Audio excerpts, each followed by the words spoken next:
Blackout!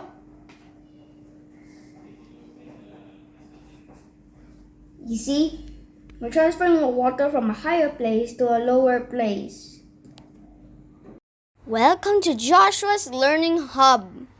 Today we're going to do a siphoning experiment. So do you know what siphoning is?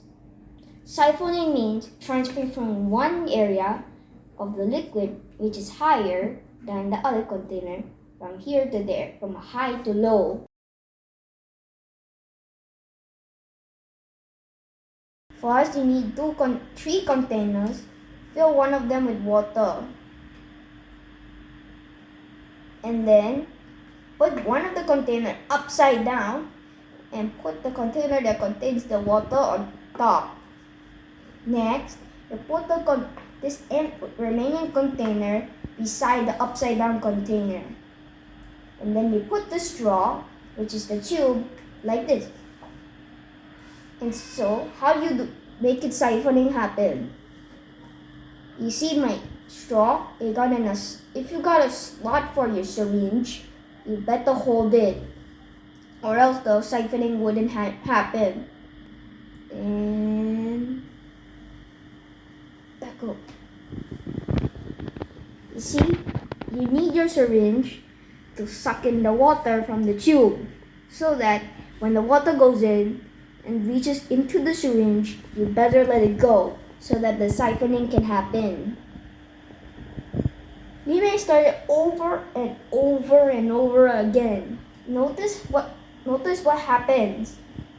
The water level from the top decreases while the water level on the lower level increases.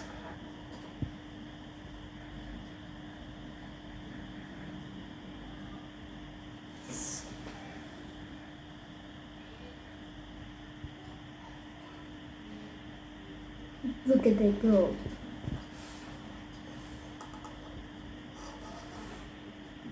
So what's getting in? D. And what the result at the end is, the top container has absolutely no water, but this lower container has most of the water.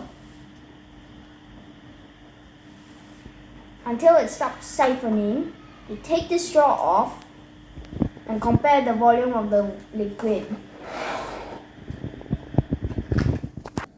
And that's it for this experiment. If you like this video, click on the thumbs up and don't forget to hit on the subscribe button to learn how to do many more experiments. See you next time. Bye.